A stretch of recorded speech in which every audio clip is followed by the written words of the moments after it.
Pueden observar.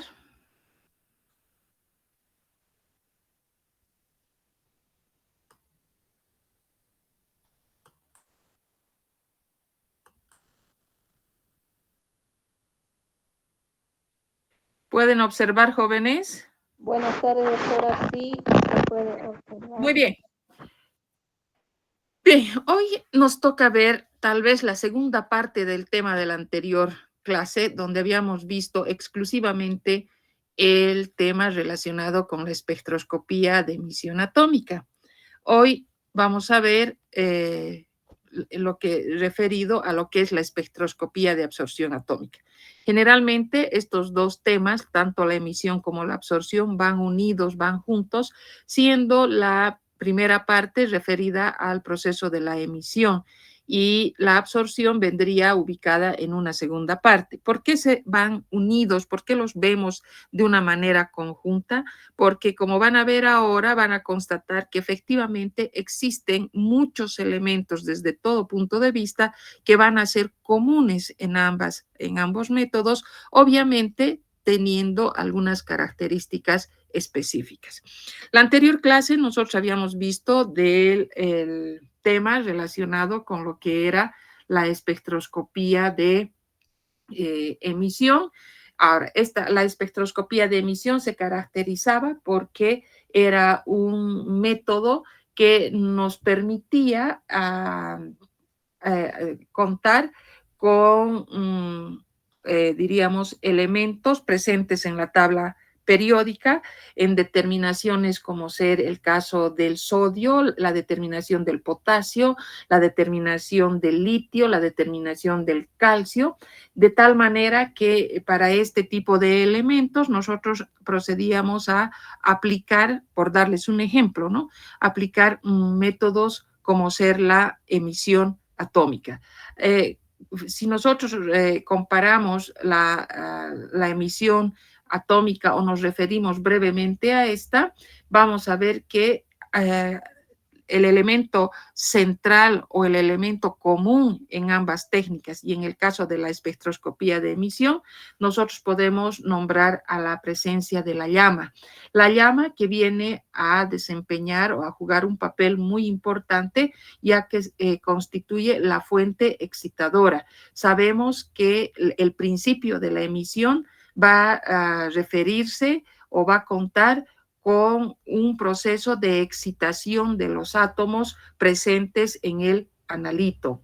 Entonces, por otro lado, otro aspecto común en estos dos métodos va a ser que la muestra debe encontrarse bajo el estado libre, bajo la forma de vapor, debe alcanzar un estado nebulizado, si vale el término, cuando nosotros mencionamos que se deben encontrar bajo el estado atómico, bajo la forma libre. Entonces, ¿qué es lo que ocurre en la espectroscopía de emisión? ¿Cuál va a ser el principio de la espectroscopía de emisión? Vamos a ver que acá vamos a contar con una cantidad de átomos excitados y como sabemos, estos son estadios demasiado cortos que necesariamente deben deshacerse de esa cantidad adicional que han adquirido estos átomos excitados y van a ser capaces de emitir esa señal que va a ser propia del analito y que nosotros vamos a utilizarla o vamos a aprovechar para poder cuantificar la concentración del analito. Entonces, esto cuando nos referimos a la presencia o al fenómeno de la emisión. El fenómeno entonces de la emisión, o sea, el método de la emisión se va a caracterizar porque va a haber el método va a ser mucho más sensible o la sensibilidad de este método depende de la cantidad de átomos excitados que son capaces de emitir fotones. Y posteriormente vamos a ver también que en presencia de la llama ya no tomamos en cuenta la cantidad de átomos excitados, sino va a cambiar características cuando ya hablemos de la absorción atómica. Entonces, ese es el principio, podríamos decir, de la espectroscopía de emisión atómica, y luego nosotros estaríamos refiriéndonos que para este método de la emisión se hace importante la presencia de un elemento que va a ser la llama, que hemos visto los componentes, o mejor dicho, las partes de la llama, hemos visto cómo se ha generado la llama, hemos visto la importancia de la presencia del combustible, la presencia del oxidante, hemos visto cuál es la secuencia de etapas por las que va a pasar un determinado analito que inicialmente se encuentra en disolución hasta alcanzar el momento en que va a ser capaz de emitir una determinada cantidad de fotones. ¿Y qué es lo que vamos a medir? Vamos a medir la cantidad de fotones que han sido emitidos. Entonces, luego vamos a también tomar en cuenta esa cantidad antes de pasar de átomos, de fotones emitidos, va a ser proporcional a la concentración del analito. Entonces, una vez que nosotros hemos, una vez que nosotros hemos visto ya el principio de lo que va a ser los métodos de emisión, hoy en día o en esta oportunidad nos toca ver lo referente a la espectroscopía de absorción atómica. Al ser una absorción atómica, tenemos que pensar también en la posibilidad de encontrar al analito que alcance un estado atómico, que alcance un estado de vapor, que alcance un estado libre, un estado nebulizado. Entonces, también otra característica que va, diríamos, relacionar o que va a ser común en ambos casos, va a ser la presencia de la llama. La anterior clase hemos hablado de la papel fundamental en lo que va a ser ambos métodos. Si nosotros, por ejemplo, hablamos de la llama o el papel que desempeña la llama en la espectroscopía de emisión, tenemos que decir que la llama es la responsable de excitar a los átomos del analito.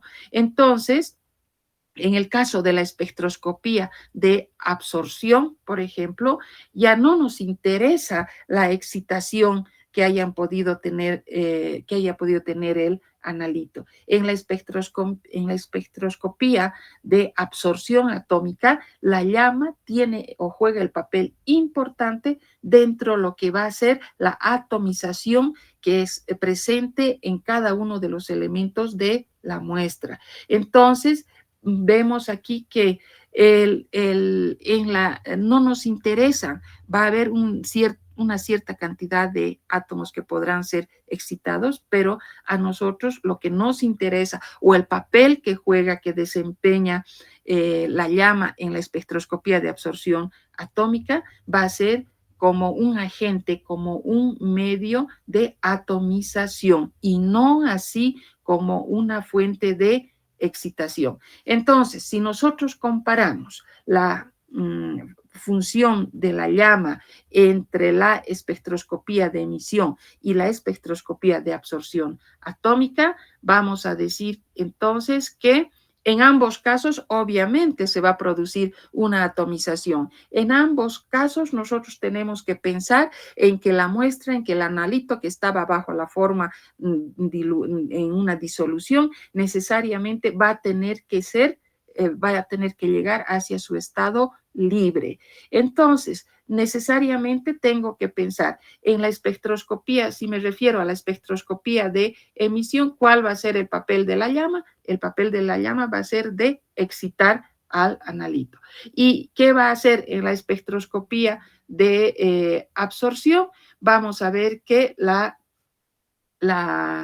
llama simplemente vamos a tomarla en cuenta como un medio de atomización. Ahora, ¿dónde va a haber una emisión de luz? Obviamente en la espectroscopía de emisión, porque se emite la luz, se emite la radiación electromagnética. ¿Y qué es lo que ocurre? ¿Habrá una emisión o tendrá importancia la emisión en la absorción? No, en los métodos de absorción atómica, como su nombre dice, no, sino vamos a ver qué cantidad ha podido absorber el analito de la radiación, que vamos a ver dónde se origina esta misma.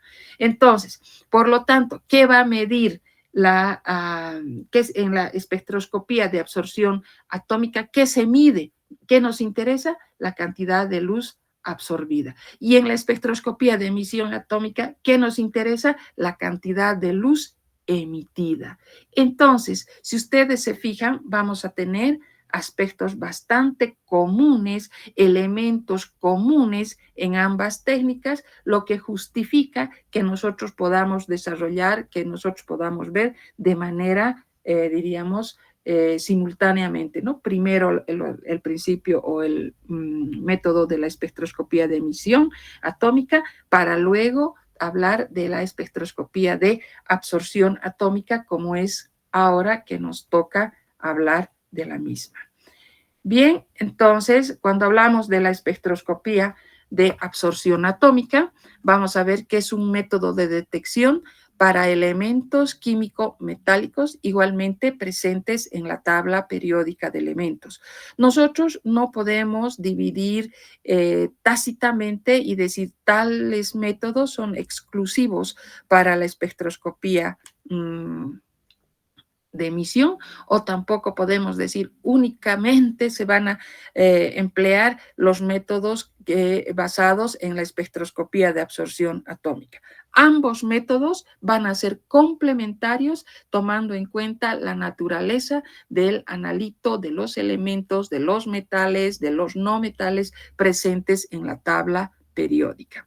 La muestra, para ser analizada, debe estar al estado atómico. Ya habíamos manifestado de que necesariamente en ambos métodos era, diríamos, fundamental la presencia de un agente, de una llama. No voy a decir de un agente excitador, porque estamos hablando de los dos métodos. Entonces, la muestra, para ser analizada, debe estar al estado atómico. Y nosotros, ¿cómo vamos a lograr atomizar a la muestra en el caso de la espectroscopía de absorción? A través de la presencia de la llama, que va a permitir atomizar la disolución de la muestra, por decirles. Muy distinto, y vuelvo a hacer hincapié, muy distinto al papel excitador o como fuente excitadora que tenía la llama cuando hablábamos de la espectroscopía de emisión atómica, o cuando nos referíamos más propiamente dicha a la fotometría de llama, ¿no es cierto? Bien, luego dice, con la llama se consigue por pulverización en la llama a temperaturas elevadas. En el caso de la espectroscopía de absorción atómica, es igualmente importante conseguir o llegar a una determinada temperatura, pero diríamos es menos determinante como en el caso de la espectroscopía de emisión. Los átomos van a ser capaces de absorber la luz en bandas muy estrechas de longitudes de onda. Esa es una de las características de la espectroscopía de absorción atómica. Contar con bandas muy estrechas de longitudes de onda. Ahora, la espectroscopía de emisión atómica y la espectroscopía de absorción atómica están relacionadas, correcto. Están relacionadas, ¿por qué? Porque presentan muchas características en común a nivel de sus componentes, a nivel en la instrumentación, como también a nivel de la presencia de elementos como, por ejemplo, la llama, que en ambos métodos tiene un papel diferente, o juegan un papel diferente. Y como vamos a ir viendo más adelante, igualmente ambas técnicas, tanto la espectroscopía de emisión como la espectroscopía de absorción, se van a ir relacionando, tomando en cuenta ya la información que vayamos a obtener. Ahora, la espectroscopía de absorción atómica cuenta con una fuente. Ahora, en la espectroscopía de emisión atómica, si ustedes recuerdan, nosotros no contábamos con ninguna fuente adicional. En cambio, el método de la espectroscopía de absorción atómica sí hace que se vea fundamental que considerar a la presencia de una fuente de radiación. Podríamos decir que es la característica fundamental la presencia de una fuente de radiación. En la espectroscopía de absorción atómica, la sensibilidad va a depender del número de átomos que se encuentren al estado fundamental. En cambio, vuelvo a repetir, vuelvo a insistir, en la espectroscopía de emisión atómica, la sensibilidad dependía del número de átomos excitados, ¿no es cierto?, que eran capaces de emitir fotones. Aquí no, aquí en la absorción atómica la sensibilidad depende del número de átomos que se encuentran en el estado fundamental. Ahora, es un método mucho más simple, entre paréntesis, que la espectroscopía de emisión atómica, dependiendo cómo vayamos a considerar el método. Y como habíamos mencionado anteriormente, nosotros no podemos decir, me quedo con el método de la emisión o finalmente yo prefiero el método de la absorción. Ambos métodos van a referirse o son métodos complementarios en la determinación de una serie de elementos metales, no metales presentes en la tabla periódica. Si nosotros nos referimos a la espectroscopía de absorción atómica, podemos decir que es una técnica que se relaciona con la fotometría de llama o con la espectroscopía de emisión atómica, ya que va a emplear una llama para poder atomizar la disolución de la muestra, como habíamos mencionado, de tal manera que los elementos a analizar están bajo la forma de un vapor de átomos. Esto es muy importante, esto es fundamental de la espectroscopía de absorción atómica.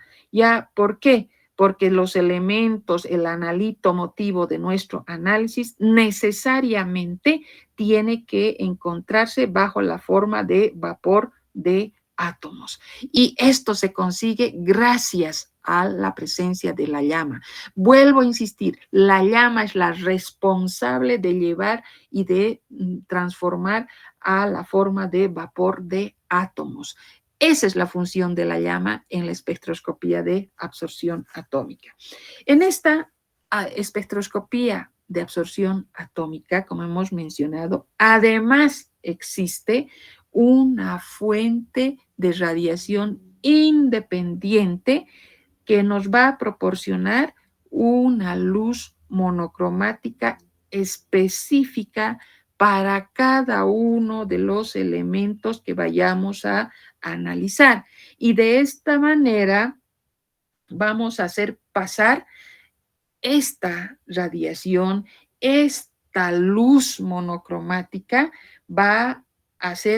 se la va a hacer pasar a través del vapor de átomos, midiéndose posteriormente la cantidad de radiación que haya sido absorbida. Eso es lo que ocurre en la espectroscopía de absorción atómica.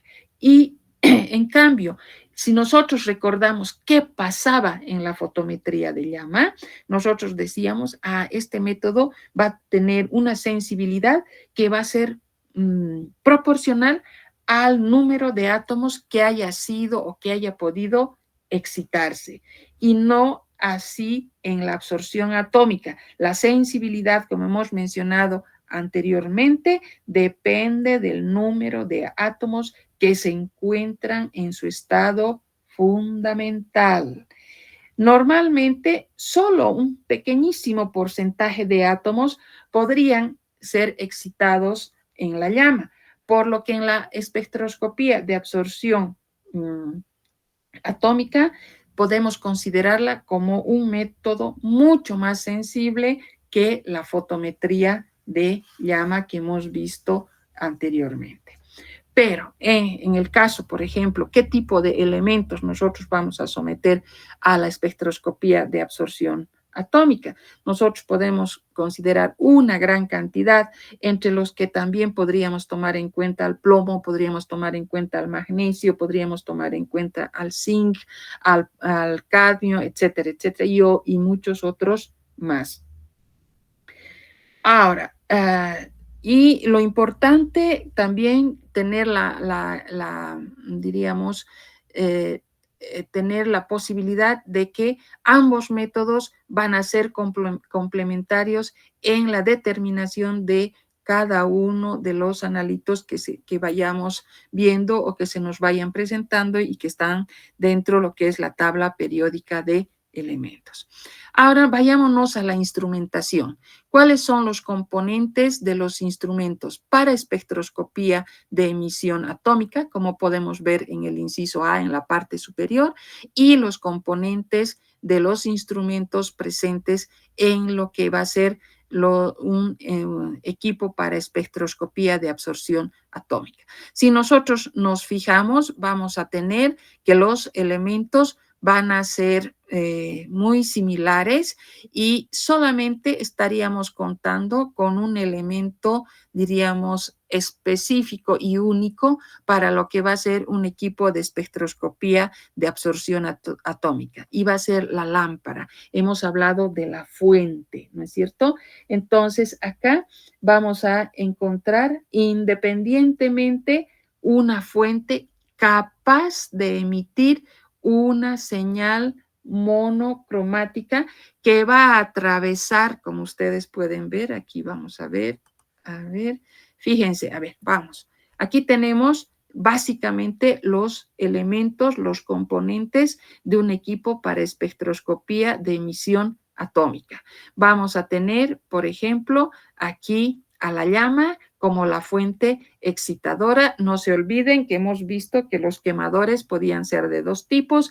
En una primera instancia se habían considerado a los quemadores de consumo total. A estas alturas casi están descartados, tienen una importancia histórica, podríamos decir, si vale el término, y donde con sus características respectivas contamos con un quemador de flujo laminar, donde se realiza generalmente previa a la llegada a la llama, se realiza la mezcla de los elementos que van a llegar hasta la llama. Podemos hablar en el caso de la espectroscopía de emisión atómica, la presencia de un monocromador. Vamos a tomar en cuenta también la presencia de un detector, la presencia de un amplificador y de un registrador.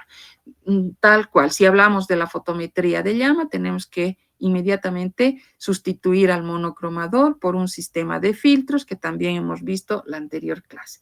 Ahora, pasamos a la parte de abajo, donde tenemos los mismos elementos, los mismos componentes que en el fotómetro, que en el espectrofotómetro de emisión.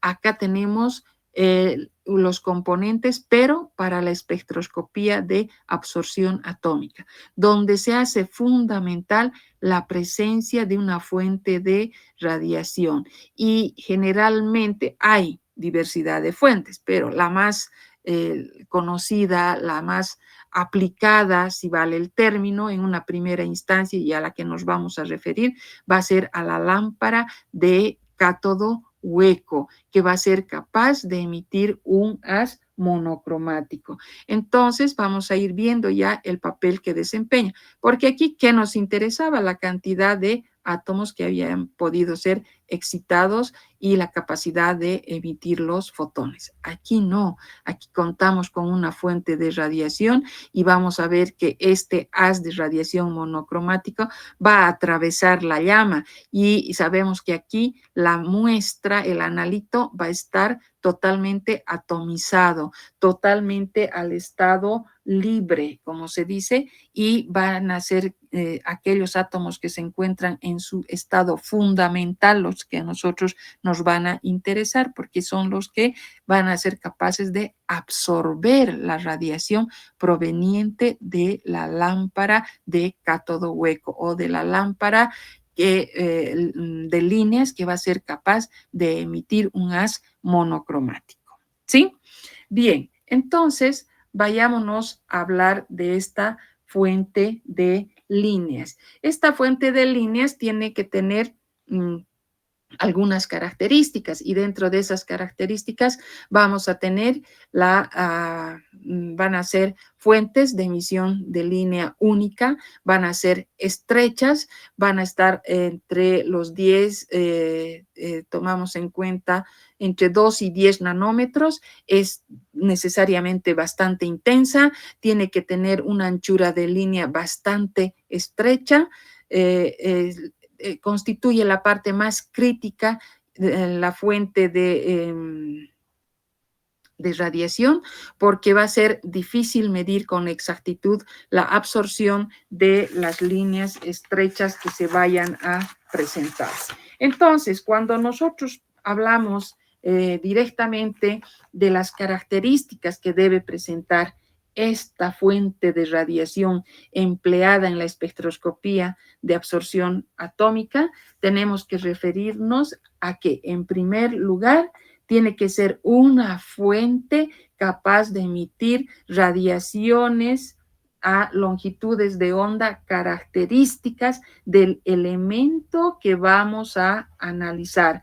Por eso, no sé si decirles es una limitación, el hecho de que la lámpara tiene que la lámpara que vayamos con la que vayamos a hacer la determinación tiene que estar construida del mismo material cuya determinación estamos haciendo. ¿Eso a qué lleva? Eso lleva a que tengamos la necesidad de que estas lámparas tendrán que tener características específicas para cada una de las determinaciones que nosotros vayamos haciendo. Por eso decimos que es una fuente de líneas. Recuerden ustedes las características de las fuentes de líneas.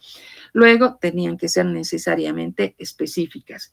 Luego, tenemos que decir que entre sus características, y hemos dicho que deben tener alta intensidad en sus líneas estrechas, es decir, tienen que ser bastante o altamente intensas. Eso quiere decir que emitan luz con líneas espectrales totalmente estrechas, es decir, que se consigan picos totalmente bien definidos.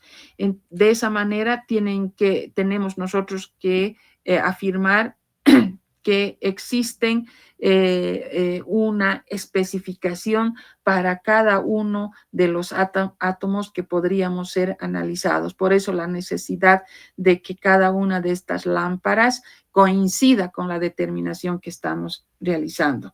En tercer lugar, hemos hablado de una estabilidad en la emisión. La intensidad de la luz debe ser constante con el tiempo, ya que una mínima fluctuación podría afectar ya dentro de lo que va a ser la precisión del análisis, de la determinación. Luego tenemos que pensar que una fuente de líneas debe tener una baja emisión de fondo, es decir, no debe emitir radiaciones fuera de aquellas longitudes de onda específicas con las que se está trabajando o con las cuales estamos haciendo la determinación de un determinado elemento para evitar cualquier tipo de interferencia que podría presentarse. Ahora, ¿cuáles son las lámparas más empleadas en el método de la espectroscopía de absorción?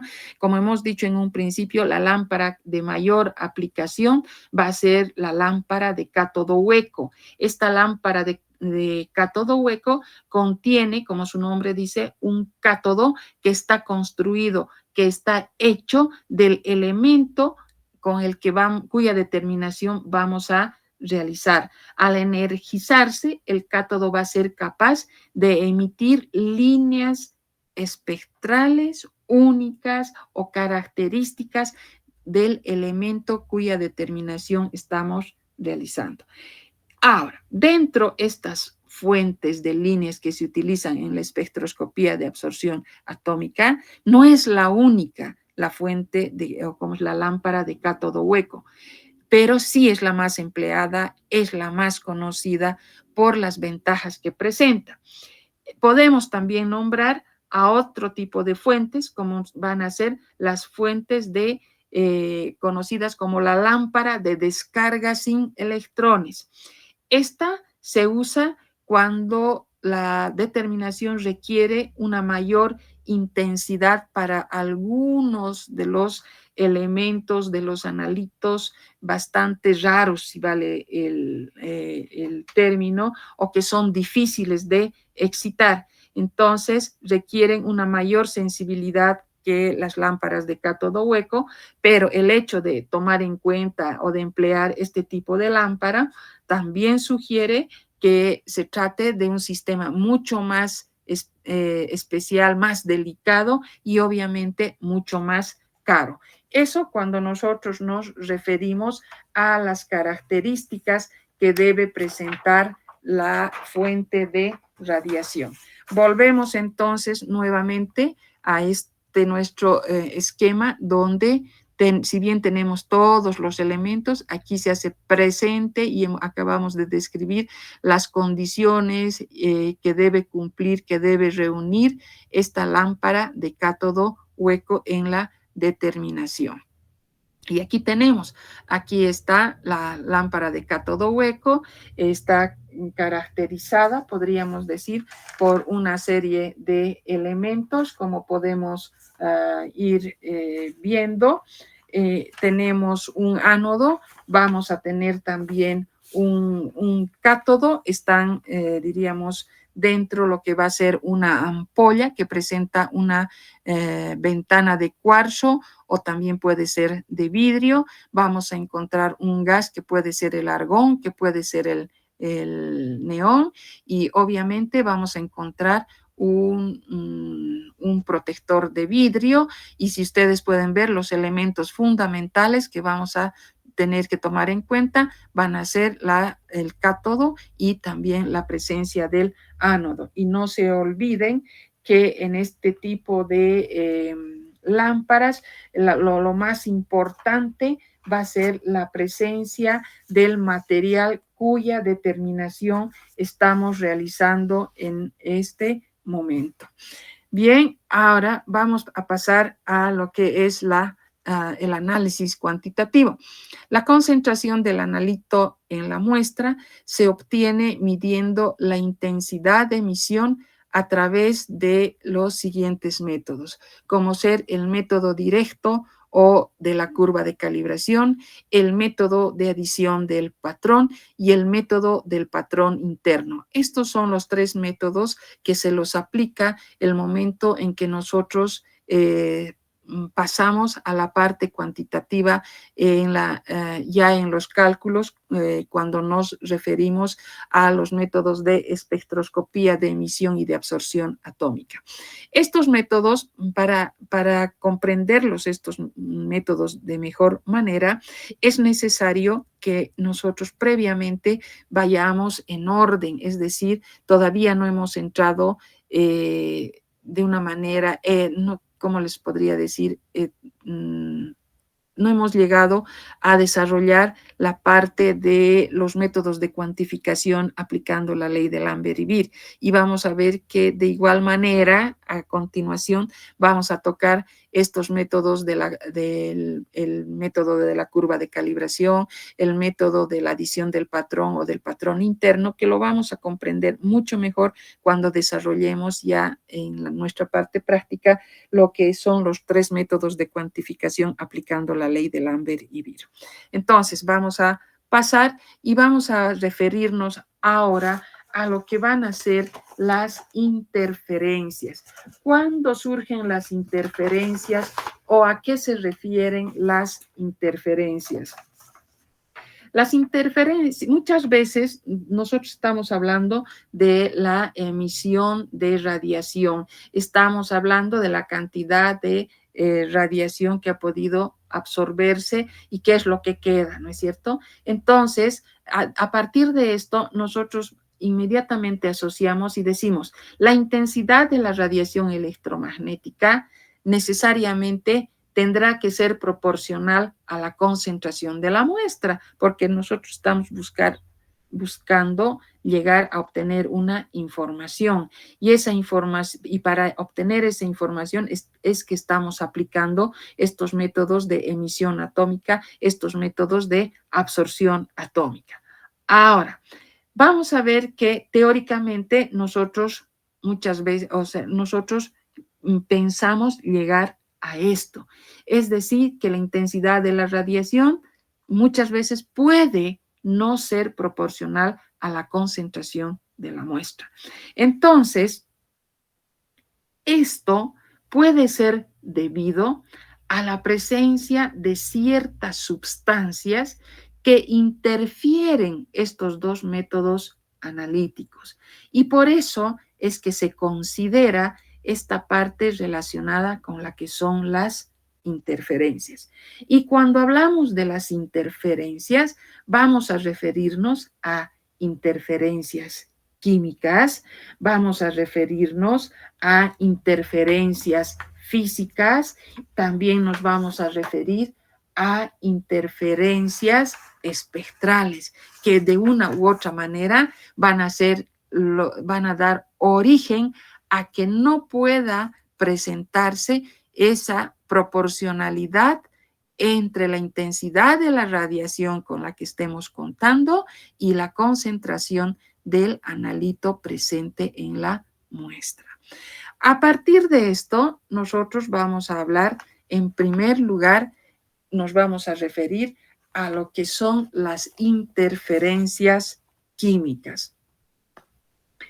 Ahora, las interferencias químicas originan una disminución de átomos libres en la llama al formar compuestos químicos.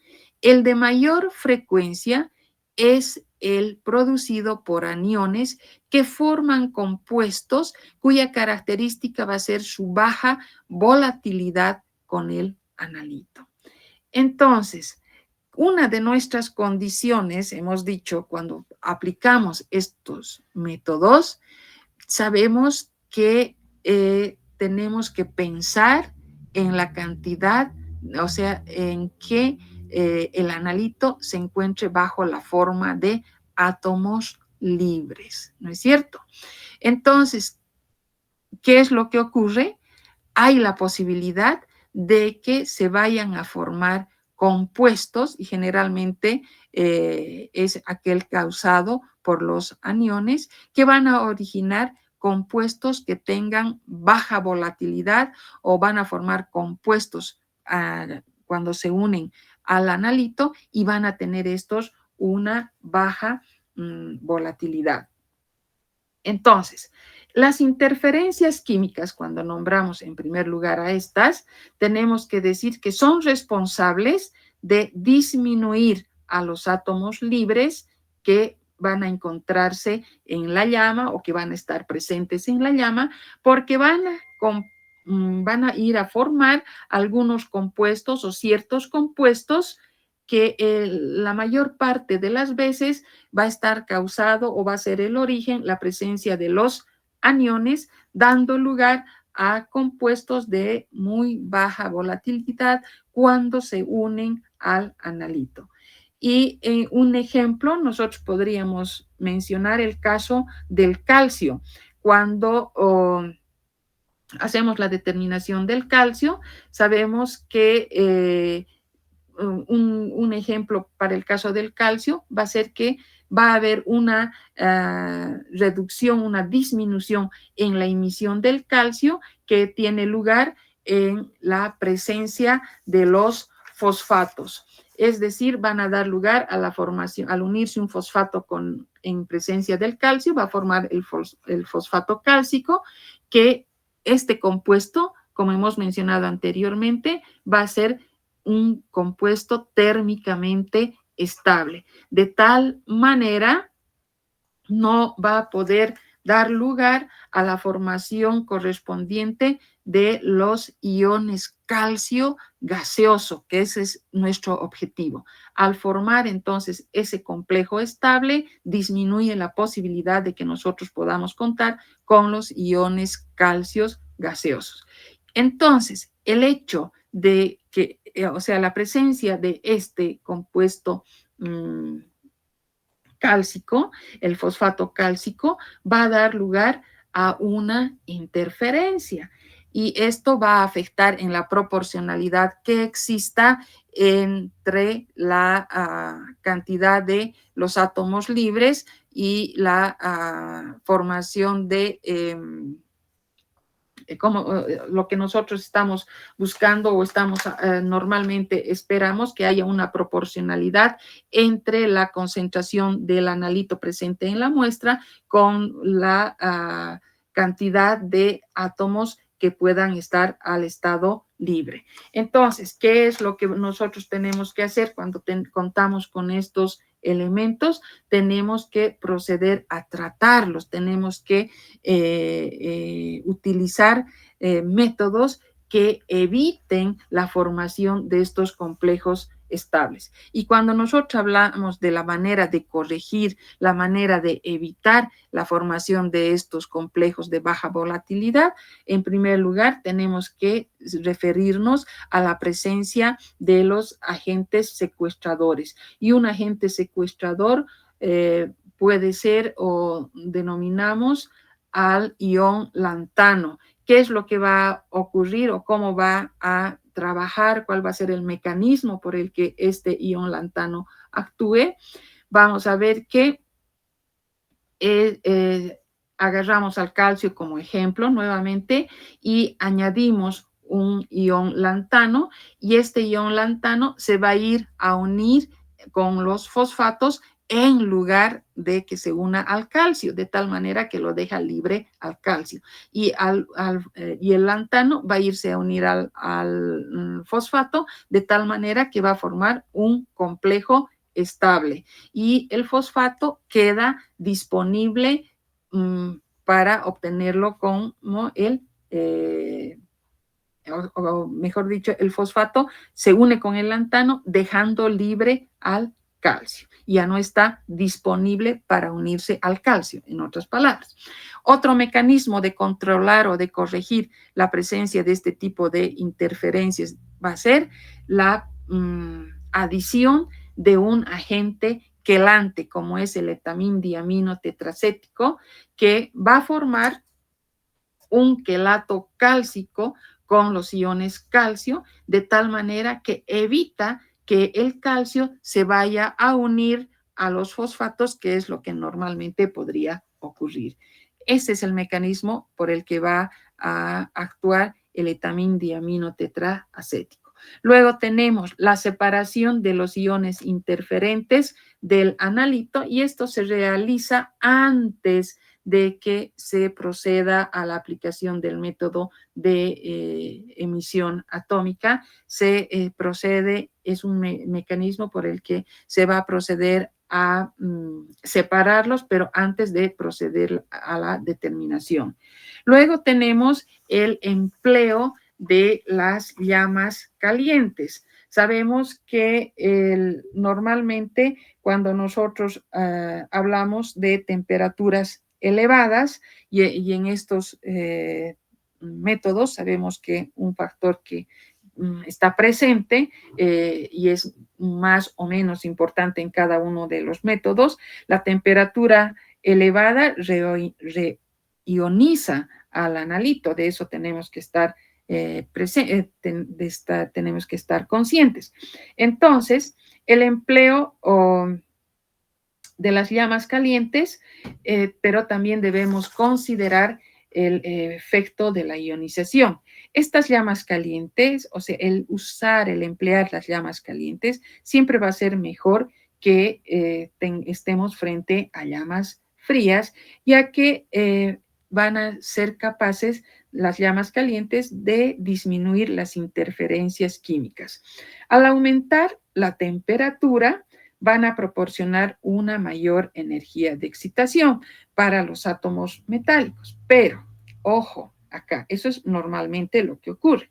Pero si la temperatura es muy elevada, pueden ionizarse una gran cantidad de átomos neutros que están presentes y de tal manera va a disminuir la población de los mismos porque y, y al disminuir la población de estos átomos neutros, la sensibilidad de la técnica también va a disminuir. ¿Cómo se corrige esto? Empleando un supresor de ionización, es decir, un elemento fácilmente ionizable que va a ser capaz de producir gran cantidad de electrones en presencia o frente a la llama.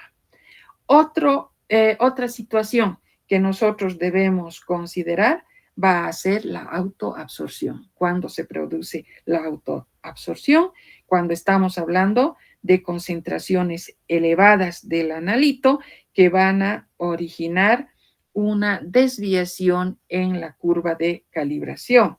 Entonces, ¿qué es lo que ocurre o por qué se lleva a cabo esta autoabsorción?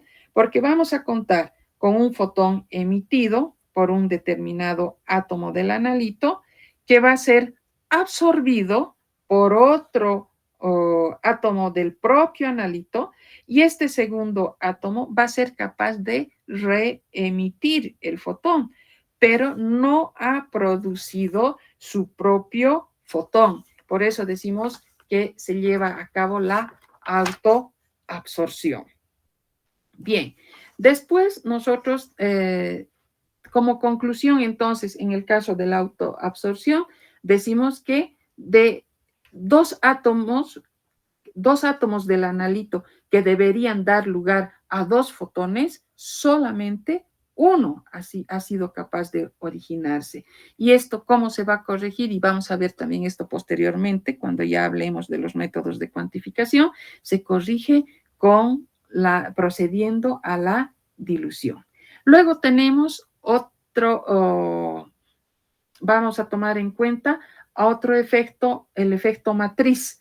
Sabemos que el analito muy rara vez va a estar solo. Generalmente está acompañado con todos los elementos que forman parte de la muestra. Entonces, estos acompañantes del analito que constituyen el resto de la muestra, constituyen la fuente de interferencias químicas, la fuente de interferencias o de procesos de ionización, porque son elementos cuya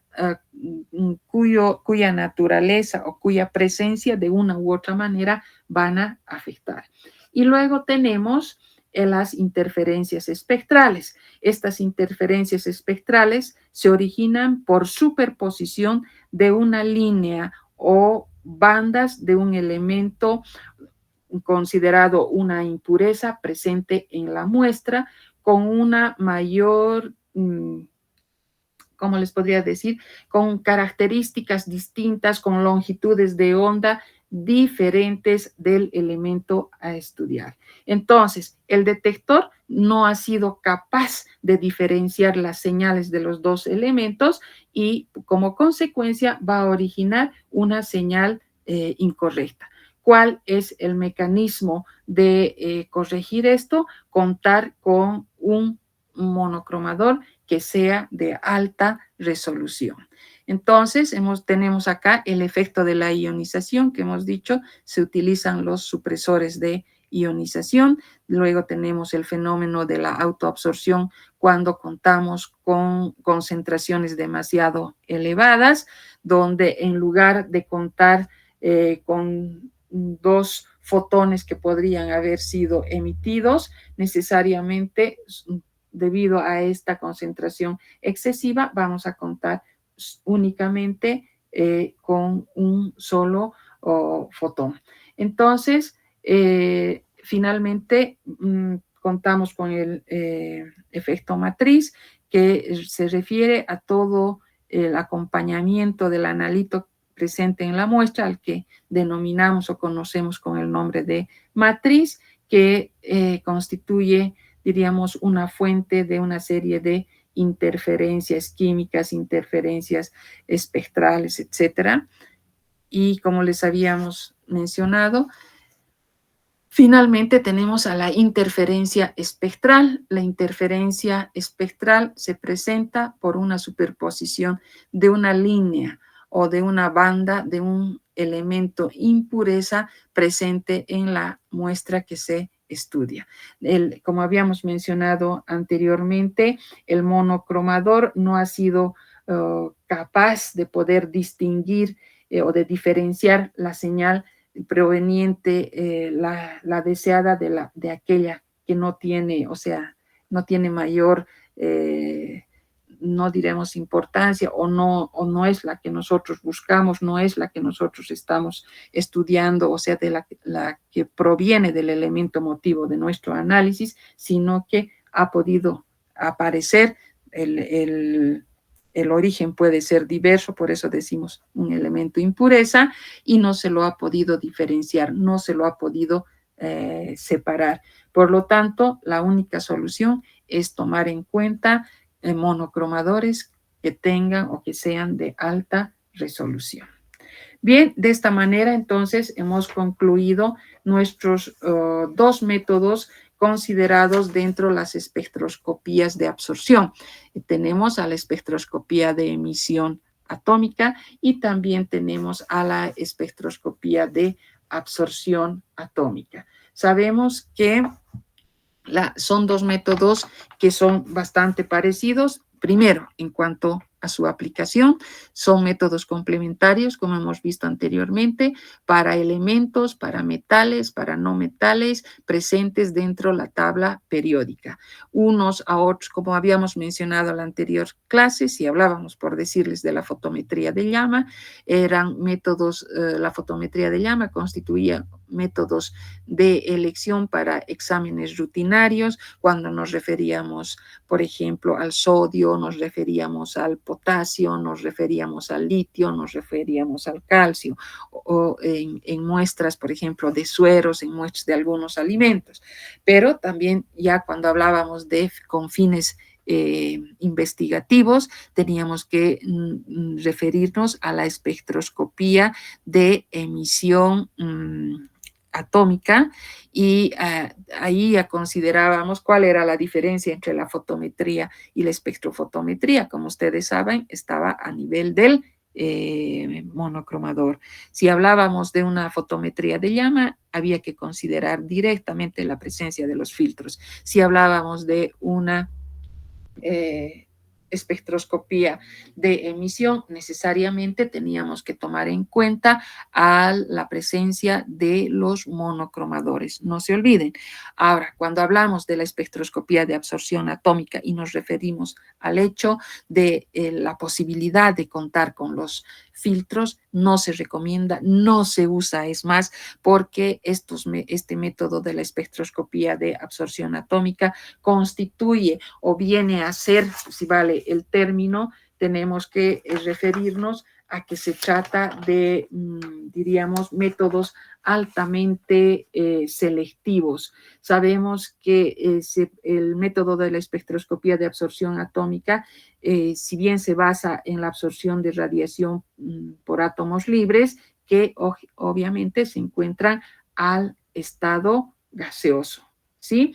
Entonces, no podemos mencionar, y cuando nos referimos a la espectroscopía de absorción atómica, tenemos necesariamente que decir que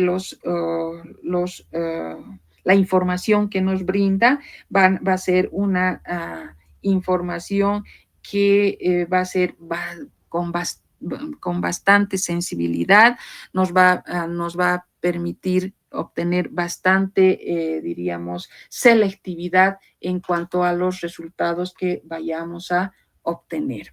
Ahora, si hablamos de las similitudes entre ambos métodos, si bien el principio es distinto para cada uno, tenemos que decir que un elemento fundamental constituye la llama. Y si hablamos de la llama, tenemos que referirnos a la llama como fuente excitadora en la espectroscopía de emisión y como fuente atomizadora o que tenga un papel atomizador en la espectroscopía de absorción atómica. Por otro lado, cuando hablamos de generar ya la llama, también tenemos que tomar en cuenta los dos tipos de quemadores y hemos dicho que hemos nombrado a un quemador de consumo total, que podríamos decir tiene una importancia histórica y generalmente utilizamos los quemadores que pueden ser de grafito, pero nosotros más los vamos a asociar a los quemadores de flujo laminar, donde se caracterizan estos porque se logra una mezcla previa a la llegada a la llama, de tal manera que se mejora, se evita todos los aspectos, diríamos, adversos que podía presentar el quemador de consumo total. En cuanto a la cuantificación, en cuanto a la presencia de las interferencias, son comunes en ambos métodos, o sea, los métodos de cuantificación y la presencia de la posibilidad de las interferencias en ambos casos, a pesar de que se dice que la interferencia espectral estaría, diríamos, la espectroscopía de absorción atómica estaría libre de la interferencia espectral por las, diríamos, especificaciones que se pueden contar a nivel de la fuente de radiación, la especificación del material con el que se construye la lámpara, la posibilidad de que los resultados sean altamente específicos, etcétera, etcétera, pero aún así no se descarta la posibilidad de contar con una interferencia espectral que podría de alguna manera estar también presente. Obviamente, las posibilidades son mayores cuando hablamos de métodos de emisión frente a los de absorción atómica por las características del equipo. Y tal vez redundar un poco en lo que va a ser los componentes a nivel de los instrumentos en espectroscopía de emisión y en espectroscopía de absorción, decir que estoy hablando de espectroscopía, ¿no? En el caso de la espectroscopía de emisión, tenemos o contamos con elementos como la llama, presente también en la absorción atómica, pero con distinto papel, con distinta función. Luego también vamos a hablar en ambas espectroscopías la presencia de los monocromadores. Después estamos hablando de la presencia de los detectores, etcétera, etcétera.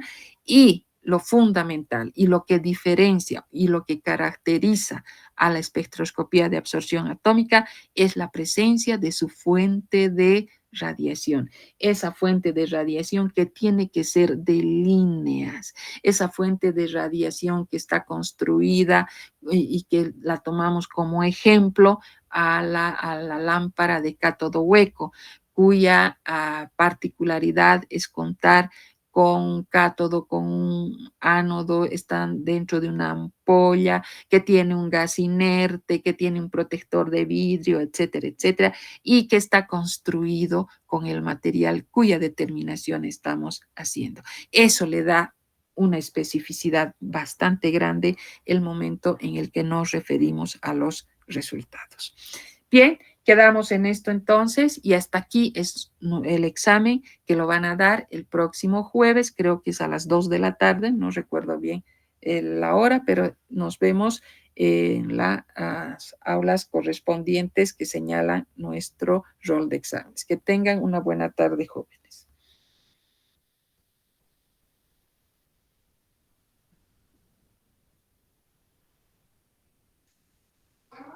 Gracias, hasta luego, doctora. Hasta luego, jóvenes.